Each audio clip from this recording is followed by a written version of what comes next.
Recording in progress.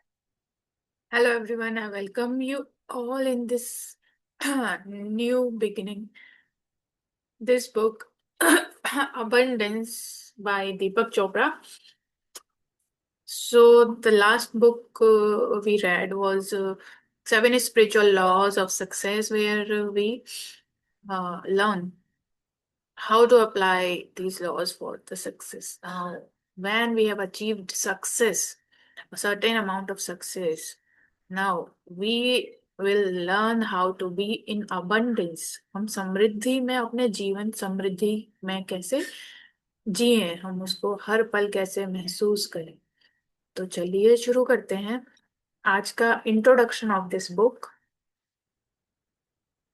Thank you so much for joining. Thank you so much for watching. And we thank our author Deepak Chopra, who is divinely intelligent and enlightened person. So we will share a PPT.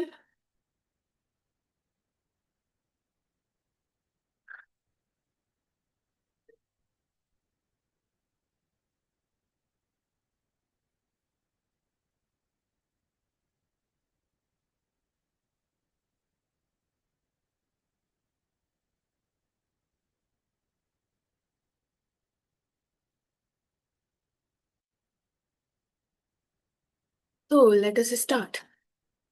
तो author यहाँ कहते हैं कि we have two worlds, we live in two worlds, one which is a physical, which is a outside that we see with our eyes, हमारे जो आसपास चीजें हैं, जो हमारी बॉडी है, हमारे रिलेशंस हैं, और हमारा घर है, परिवार है, काम है, वो एक बाहर की दुनिया है। एक हमारे अंदर की दुनिया है जहाँ हमारे बिलीव्स हैं, पैटर्न्स हैं, सबकॉन्शियस माइंड है, और हम क्या फील करते हैं, फीलिंग्स एंड थॉट्स हैं। तो ये दोनों जो अलग अलग वर्ड्स हैं, इनको with the help of yoga, yoga means union, so where you unite these two words, your life will be in harmony and you will experience abundance joy. तो हम सीखेंगे इस किताब में कि हम कैसे एक जो जॉय की फीलिंग है वो हम कैसे हम वहाँ स्टेबिलिटी हम लेकर आए, कैसे हम रहें। So this books is divided in three parts, we will see that. तो ऑथर कहते हैं yoga of money. Yoga of money क्या है? हालांकि ही ऑल्सो स्टेट्स के योगा का पैसे से कोई लेना देना नहीं है, but to envision a larger picture, वो योगा का वर्ड यूज कर रहे हैं जो इससे कि वो अच्छे से हम लोग ग्रैस्प कर पाए। अबंडेंस का मतलब क्या है हमारे लिए? समृद्धि की परिभाषा क्या है? हम समृद्धि से क्या समझते हैं? तो ऑथर कहते हैं कि जो रीडर हैं उनको पता चले कि अबंडेंस एक स्टेट ऑफ अवेयरनेस है, और कॉन्शियसनेस इनफाइनाइट है, so there is infinite abundance. जहाँ इनफाइनाइट कॉन्शियसनेस है वहाँ हमारे पास इनफाइनाइट गिफ्ट्स होते हैं, वो लाइफ हमें ऑफर करती है, कर सकती है। तो योगा के जो प्रिंसिपल्स हैं वो हम अपनी लाइफ में किसी भी तरह की फुलफिलमेंट के लिए हम अप्लाई करना सीखेंगे और कर सकते हैं। तो जो योगा है उसका पर्पस है कि ये जो दो हमारे तो हमारी वर्ड्स हैं वो एक हो जाएं। योगा का पर्पस ये है। अगर आप ये कर पाएंगे, आपके जो दो दुनिया है, एक अंदर की एक बाहर की, तो आप हैप्पी और सक्सेसफुल हो जाएंगे। योगा कहाँ से लिया गया? हमारे जो वेदास हैं उनसे लिया है। और हम फिजिकल योगा करते हैं, सर्टेन पोजीशंस हम होल्ड करते हैं, प्रैक्टिस करते हैं। तो इनका पर्पस है कि वो हमारे माइंड और बॉडी को सेंटर्ड रखें। सेंटर्ड जब हम रहते हैं तो हम पीसफुल जॉय में रहते हैं और खुश रहते हैं। तो सारी चीजें एक बैलेंस और एक हार्मनी में जीना हमें सिखाती हैं।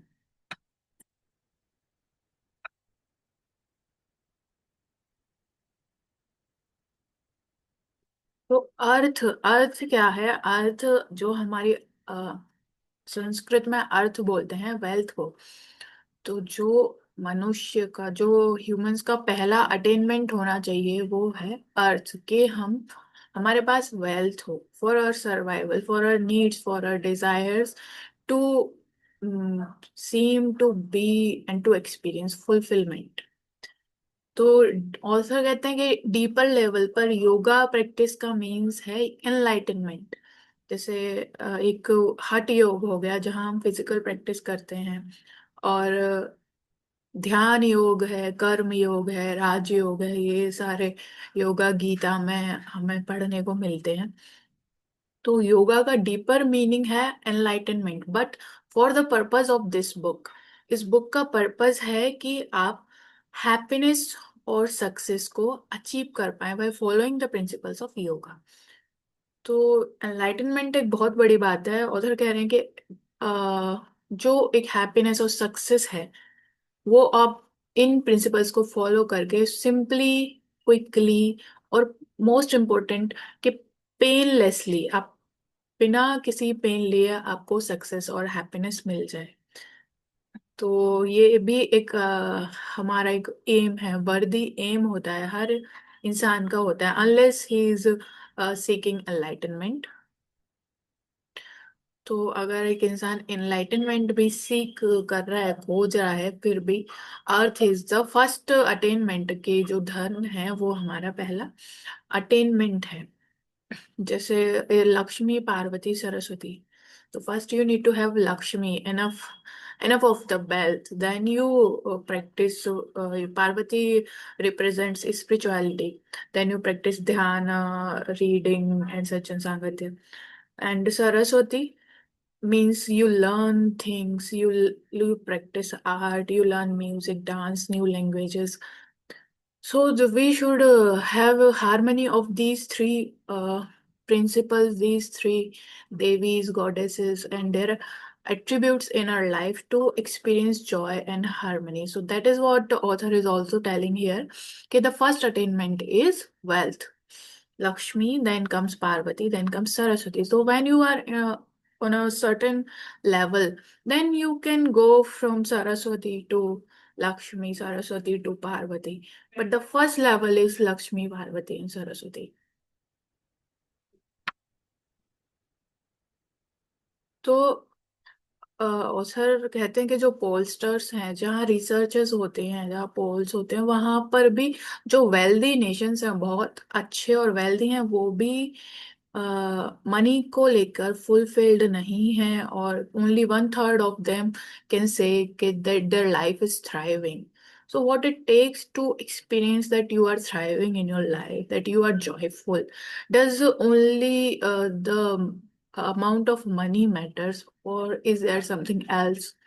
So we will look for this and learn further. तो एक वो स्टेट में आना कि the money will come when you establish in that state. तो उस स्टेट में आने के लिए आपको क्या करना है? आपकी अवेयरनेस जो अभी है, वहाँ एक शिफ्ट की जरूरत है। वो शिफ्ट क्या है? जहाँ आपके दो, जो इन हियर और out there, there are two aspects of your being, you need to bring harmony in those. You are not ruled by the outward, ना आप बाहरी दुनिया को पूरी तरह से फॉलो करते हैं। बाहरी दुनिया में आपका काम है, फाइनेंस है, फैमिली रिलेशनशिप्स, आपकी ड्यूटीज हैं, आपके डिमांड्स हैं, आपसे कोई डिमांड कर रहा है, आप किसी से कर रहे हैं। और ना ही आप पूरी तरह से आपके इनर वर्ल्ड को फॉलो करते हैं। वहाँ आपके बिलीव्स हैं, आपकी पुरानी कंडीशनिंग है, आपके वरीज हैं, आप कंफ्यूजन, कॉन्फ्लिक्ट, और जो भी आपकी साइकी में हो, जो भी चीजें हैं। तो एक बाहर दुनिया, एक आंतरिक आंतरिक दुनिया, दोनों ऑथर कहते हैं कि दोनों हाफ ऑफ द रियलिटी हैं। One half is inside and one half is outside. तो जब तक ये हाफ हाफ अलग अलग रहेंगे तो you can not be whole, you can not experience the whole. या तो आप, आपके अंदर कॉन्फ्लिक्ट्स चलते रहेंगे, या आप पूरी तरह से एक्सटर्नल सर्कमस्टांसेस पे डिपेंड हो जाएंगे। सो The purpose of this book is to experience joy by harmonizing these two words. So when you are in a state of awareness, so you will experience happiness and success and joy. तो योगा का main purpose होता है कि bringing आपके mind और body को एक वो सेंटर्ड स्टेट में लेकर आए। अब धन और आध्यात्मिकता, मनी, वेल्थ और स्पिरिचुअलिटी का क्या कनेक्शन है, या आप पहले ये देखिए कि आपके बिलीव्स क्या हैं पैसे को लेकर और आध्यात्मिकता को लेकर। आप उनकी जर्नलिंग भी कर सकते हैं। और अगर आप ये मानते हैं कि पैसे हो ज्यादा पैसे होते तो हम आध्यात्मिक नहीं हो सकते, तो आप वहां अपने लिए एक ब्लॉकेज क्रिएट कर रहे हैं। आध्यात्मिक भी आप नहीं बन पा रहे हैं और आप वेल्दी भी नहीं बन पा रहे हैं। तो हमें हमारे बिलीव्स को बार बार चेक करना है, चेक करना, हम जर्नलिंग करें। और जब हम जर्नलिंग करते हैं तो हमें पता चलता है कि हमारे इनर बिलीव्स क्या हैं। और फिर when you read such kind of books, तो they break your belief pattern, they knock on your head के is this right that you been thinking from whole of your life. So author कहते हैं कि वो जो saying है, एक कहावत है कि पैसे से खुशी नहीं खरीदी जा सकती। तो ये भी है कि गरीबी आपको दुख खरीदती है। आप गरीब होते हैं तो आपके पास मिजरी होती है।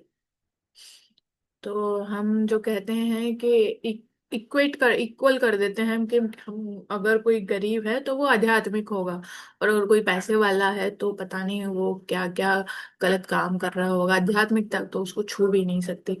तो ये हमारे बिलीफ्स हैं, या सोशल कंडीशनिंग है जो हमारी हुई है, या हमने किसी और के पेरेंट्स या जो हमने बड़े होते हुए हमने सीखा है।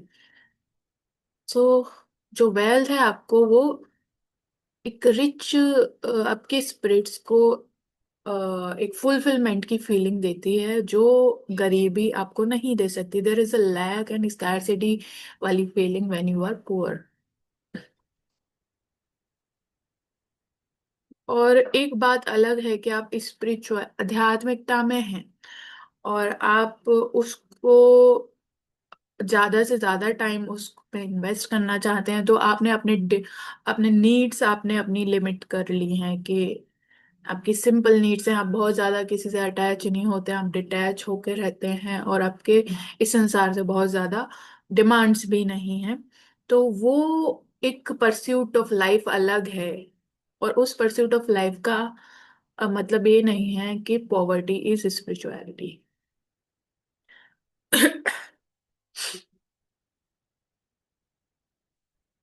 ऑथर कहते हैं real purpose of life for everyone क्या है, it is to connect with the generosity of spirit. तो जैसे हमने पहले भी बुक में पढ़ा था कि कॉन्शियसनेस, आप एक कॉन्शियसनेस हैं, और कॉन्शियसनेस जानती है हमेशा कि आपको आपकी जरूरतों को कैसे पूरा किया जाए। तो हमें जो हम हमारी कॉन्शियसनेस है, जो हम हैं, हमें उससे ही कनेक्ट होना सीखना है। और वो बहुत ही जेनरस है, लविंग है towards yourself, towards the other. तो love is the basic building block of creation, right. So तो जब हम उससे कनेक्ट होना होएंगे, तो वो हमारे लिए सारी चीजें प्रोवाइड करेगी जो भी हमें जरूरत है। तो the real purpose of life is the same for everyone. It is to connect with the generosity of spirit. जब हम कनेक्ट होते हैं फिर हम उसको, वो हमें प्रोवाइड करती है एवरीथिंग दैट वी नीड। तो नीड और डिजायर क्या है, क्या ये एक ही हैं? क्या जब हम योगा प्रैक्टिस करेंगे तो हमारी सारी विशेष पूरी हो जाएंगी, हमारे ऊपर धन की वर्षा होने लगेगी? तो ऑथर कहते हैं कि these are the wrong questions.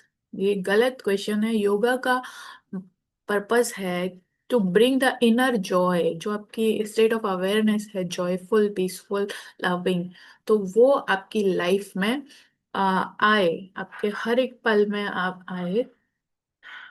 और यही ऑथर कहते हैं कि the amount of joy in someone's life is the true measure of success. कोई इंसान कितना सक्सेसफुल है, उसका सक्सेसफुल होने का एक जो ट्रू मेजर है वो है कि वो इंसान कितना जॉयफुल है, कितने वो आनंद में है, कितना खुशी एक अलग चीज है, कितना वो आनंद में है। और जब हम फैंटसीज अपनी फुलफिल कर रहे हैं, बिस विश हमारी होते हैं, विशेस डिजायर्स, उनके फुलफिलमेंट में लग जाते हैं, तो वहाँ हम, हमारे पास जो जॉय है नहीं है, जो मिसिंग है, हम उसको कंपनसेट करने के लिए हम अपनी फैंटेसीज और विशेस फुलफिलमेंट में लग जाते हैं, क्योंकि we are experiencing a lack of joy in our life. फिर हम चीजें कुछ हमें चाहिए, हम खरीदते हैं, हमारे पास पैसा है, तो the amount of money and the things you have, because you don't do not have Joy, inner Joy in your life. तो वो कुछ पल की खुशी होती है।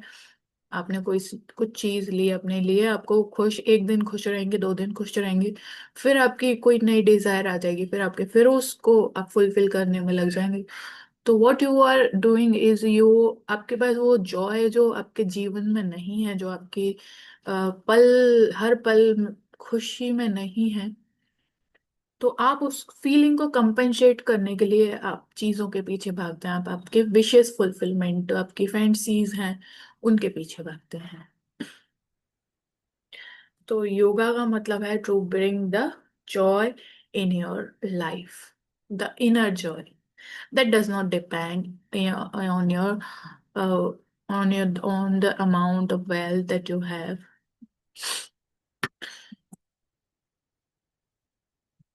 to a certain level that does not depend. तो ये जो बुक है ये 3 पार्ट में डिवाइड है। फर्स्ट वन एड्रेस करता है कि आपके मनी और वेल्थ के इश्यूज क्या हैं।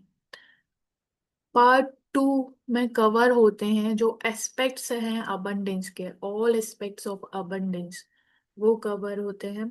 और जो चीजें हम, क्या है जो सबसे ज्यादा वैल्यूएबल है आपके लिए, love, compassion, beauty, truth, creativity, personal growth, ये सारी चीजें हैं जो एज अ ह्यूमन हम सबसे ज्यादा वैल्यू करते हैं। भले ही हम उसको एक्सेप्ट करें या ना करें, but deep inside in our heart we know what we value.